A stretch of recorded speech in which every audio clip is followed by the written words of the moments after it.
Imagine you just work a grueling 12-hour shift. Yeah.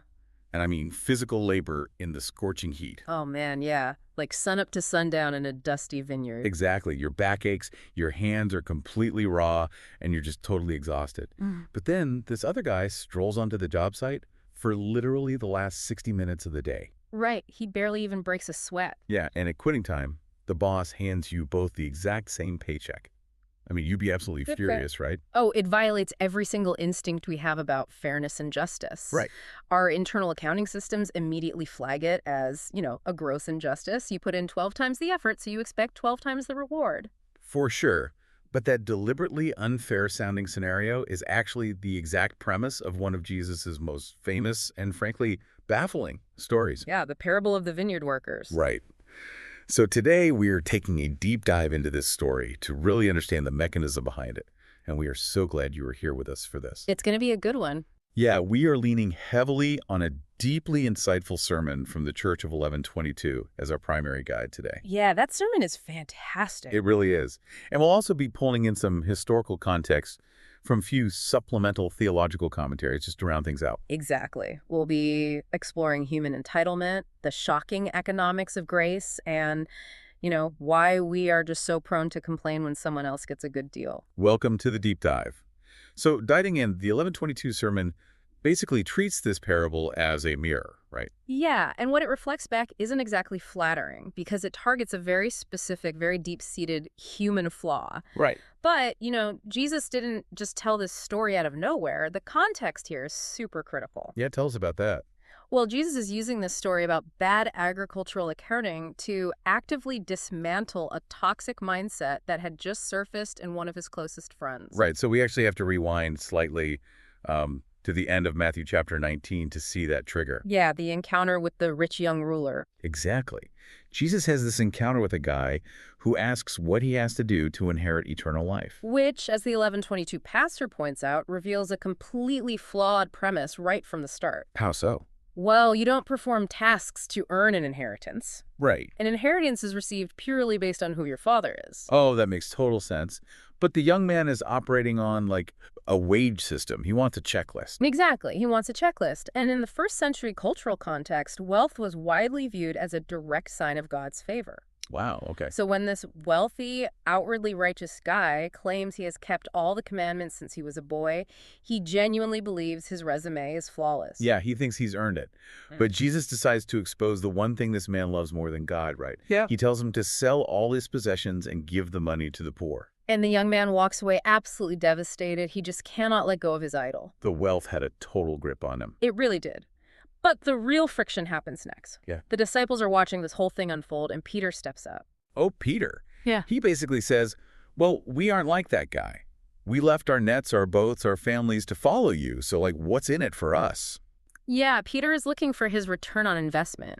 The 1122 sermon highlights this as a profoundly human, deeply transactional moment. Totally. Peter sacrificed X, therefore he expects Jesus to owe him Y. It's the ultimate transactional relationship. I mean, think of having a friend who only helps you move your couch just so they can bank a favor. Oh yeah, and hold it over your head later. Exactly. They aren't helping out of care. They're building leverage. And Peter is kind of doing that with his devotion. He is, and that exposes something really uncomfortable for anyone trying to live a good life. Which is? That our own service or our own good behavior almost inevitably turns into an expectation of a reward. Wow. Yeah, and Jesus spots that transactional poison immediately, doesn't he? Like instantly. He knows that if Peter keeps treating his devotion like a shift on a time clock, he is going to miss the entire point of the kingdom. Because the ultimate reward isn't like a higher heavenly tax bracket or a better mansion. Right. The reward is the relationship with the master himself. Yeah. So to completely shatter Peter's concept of earning, Jesus launches into the vineyard parable. And the setup of the story relies heavily on the brutal reality of the first century agrarian economy. Yeah, let's talk about that. The master of the vineyard goes out early in the morning, around 6 a.m., to hire day laborers. Right, and these workers were on the absolute lowest run of the economic ladder. Even lower than slaves. Yeah, actually, because even slaves had guaranteed food and shelter. A day laborer survived purely on what they earned that specific day. That's intense. It was. So they negotiate a contract for a denarius. And in that economy, a denarius wasn't just like a standard day's wage, it was subsistence. Meaning it was exactly enough to buy bread for your family for one day. Exactly. If a day laborer didn't get hired, his family literally went hungry that night. The stakes were life and death. Wow. So the 6 a.m. crew is probably just so relieved they have their contract? Oh, hugely relieved. But the master keeps going back to the marketplace. Right. He goes at 9 a.m., noon, 3 p.m., and then finally at 5 p.m. And this 5 p.m. group is fascinating. Yeah, because the workday ends at 6 p.m., so this is the famous 11th hour. Exactly. These guys have been standing in the marketplace all day, unchosen. They were likely the elderly, the weak, or disabled. Basically the ones no other landowner wanted. Right. And the master asks them why they're still standing there, and they reply, because no one has hired us. And to these later groups, he doesn't even negotiate a specific wage, right? No, he just promises to pay them whatever is right. Okay, so the sun goes down, the whistle blows, it's time to hand out the paychecks. But Jesus introduces a detail here that is intentionally inflammatory. Very intentional. The master tells his foreman to pay the workers, but to begin with, the last one's hired, all the way up to the first. He actively orchestrates a scenario where the 12-hour workers are forced to stand there and watch the 1-hour workers get paid. It is a calculated provocation. I mean, the 11th hour workers step up, fully expecting like a fraction of a penny. But instead, the foreman hands them a full denarius. A complete day's wage for 60 minutes of work. Exactly. And the master didn't just give them money, he gave them their dignity. He ensured their families would eat. But then human nature takes over, right? Yeah. The guys at the back of the line who've been baking in the sun since dawn start doing the math. Oh, of course they do. If the 1-hour guy got 1 denarius, the 12-hour guy is expecting a massive windfall. Right.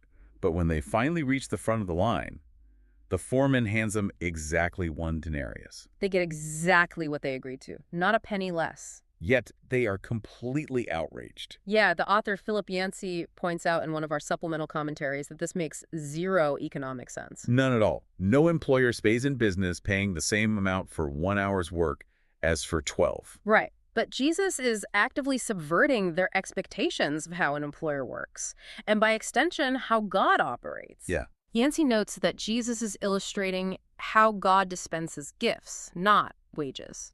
Because if we demand wages from God, we are in deep trouble. Very deep trouble. The Apostle Paul lays this out in Romans 3. The wages of sin is death. That is the actual compensation we've earned through our actions. Right, but the gift of God is eternal life. By stepping into the kingdom of heaven, you're stepping off the meritocratic wage scale entirely. That's stepping onto a grace scale. Exactly. And the genius of the parable is that Jesus hooks us into agreeing with the 12-hour workers. We totally feel their indignation. We do. And by making us resonate with their anger, Jesus exposes the core disease he's trying to diagnose in Peter and in us. Which is envy. Yep, envy. The 12-hour workers start grumbling. They say to the master, "You have made them equal to us who have borne the burden of the day and the scorching heat." They are just furious at the equality. They really are. And the 11:22 sermon highlights the master's response using a very literal translation from the original Greek. Oh, this part is fascinating. Yeah, modern Bibles usually translate it as, "Are you envious because I am generous?" But the literal first-century phrasing is your eye evil because I am good?" Is your eye evil? Wow. Yeah. In the Greco-Roman world, the evil eye wasn't some magical hex. It was a well-known cultural metaphor for a perspective entirely consumed by envy. So the master's confronting them with a really harsh truth. He's saying, I kept my promise to you. You aren't angry because I wronged you. You are angry because I was profoundly good to someone else, and you think they didn't deserve it. So the evil eye is really a diagnosis of a bitter perspective.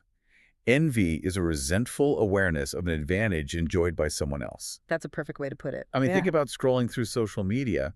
You see a coworker get a promotion, or a friend post photos of an amazing new house. Right. You don't just want those things. You are actively annoyed that they get to have them. Envy tells you that someone else's blessing is somehow a theft from you. It creates this toxic zero-sum game in your mind. The workers aren't just coveting money here, which touches on the 10th commandment, but it goes deeper. Yeah, the 11:22 sermon really digs into this spiritual reality. Right, because we covet God's power to forgive.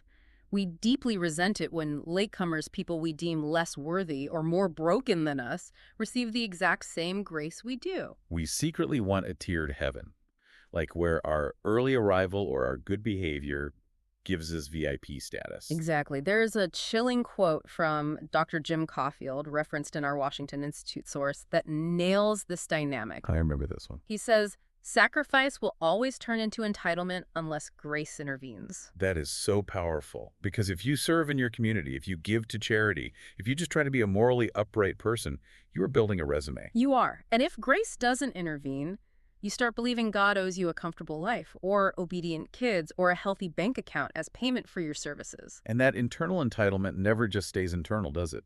Never.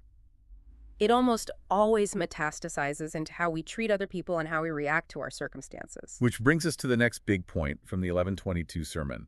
It draws a direct line between the vineyard workers' entitlement and the Apostle Paul's instruction in Philippians. Right, Philippians 2.12, where he commands believers to do all things without grumbling or disputing. The linguistic breakdown of that verse in the sermon is honestly so cool. The Greek word Paul uses for grumbling is gungismos. Gungismos, yeah, it's an onomatopoeia. It literally sounds like the action it describes. Gungismos.